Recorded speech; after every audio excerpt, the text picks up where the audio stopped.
Assalamualaikum warahmatullahi wabarakatuh. Bertemu lagi dengan saya Winda Pramulyani dari jurusan Pendidikan Bahasa Arab kelas C. Nah, di pertemuan kali ini saya akan menjelaskan tentang teknik pembelajaran mufradat. Sini saya akan menjelaskan hakikat, tujuan, indikator penguasaan kosakata, media, teknik, dan evaluasi pembelajaran kosakata atau mufradat bahasa Arab. Mufradat kosakata atau perbendaharaan kata adalah sejumlah kata atau kumpulan kata yang diketahui seseorang.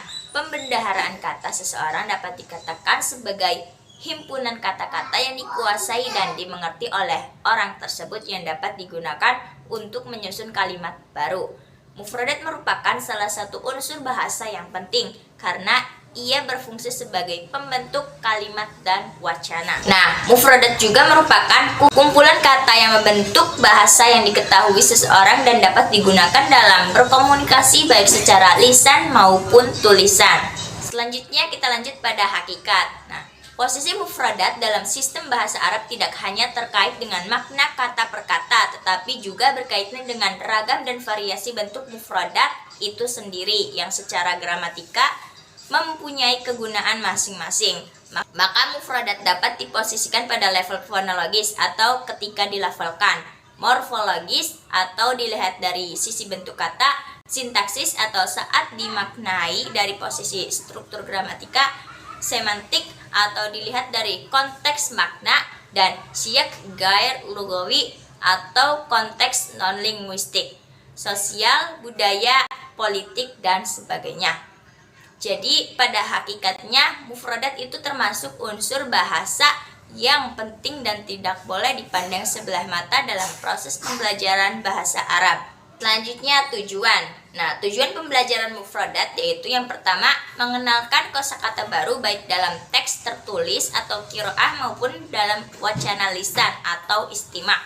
Yang kedua, melatih siswa untuk melafalkan mufradat dengan baik dan benar. Yang ketiga, memberikan makna mufradat dengan cara yang tepat, baik makna leksikal maupun makna gramatikal yang sesuai dengan konteksnya. Yang terakhir itu, melatih siswa untuk menggunakan kosakata tersebut dalam kalimat sempurna dan kontekstual. Selanjutnya, indikator penguasaan kosakata.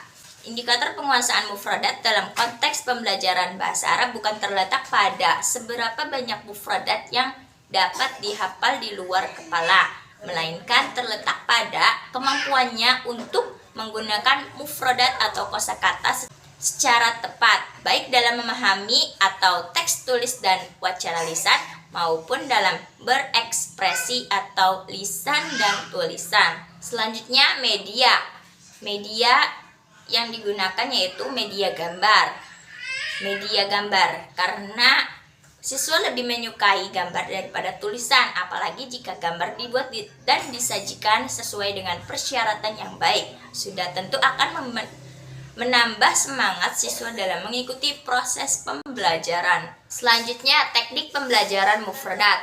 Yang pertama, menyertakan benda atau barang. Nah, yang dimaksud dengan strategi ini maksudnya digunakan untuk menjelaskan makna kosakata yang sekiranya bendanya ada dalam kelas atau benda-benda lain yang bisa dibawa di kelas. Yang kedua ada gambar. Nah, benda yang tidak bisa atau tidak mungkin dibawa ke kelas untuk menjelaskan maknanya bisa melalui gambar, baik berupa gambar bergerak maupun gambar permanen. Yang ketiga ada gerakan. Nah, ada beberapa kata, biasanya kata kerja yang penjelasannya lebih baik dengan gerakan. Yang keempat, konteks.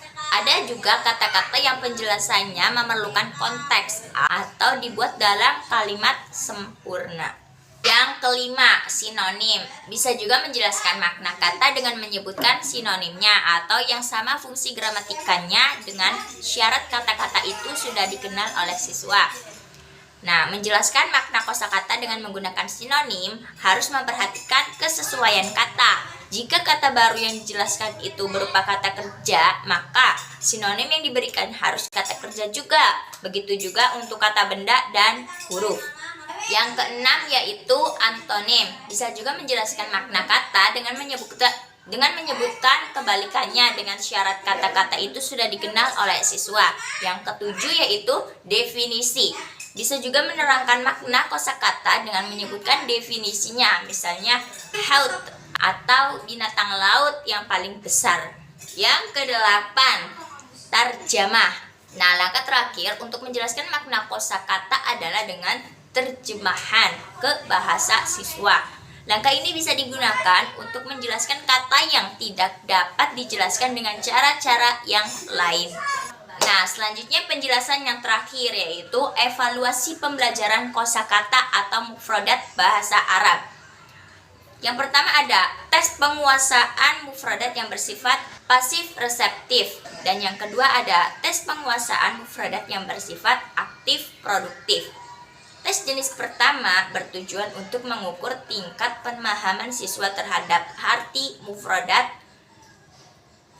tanpa disertai kemampuan untuk menggunakannya. Sedangkan tes penguasaan mufradat jenis kedua bertujuan untuk mengukur tingkat pemahaman dan penguasaan siswa terhadap mufradat dalam arti mampu menggunakan mufradat yang diteskan dalam kalimat yang tepat untuk mengekspresikan pikirannya.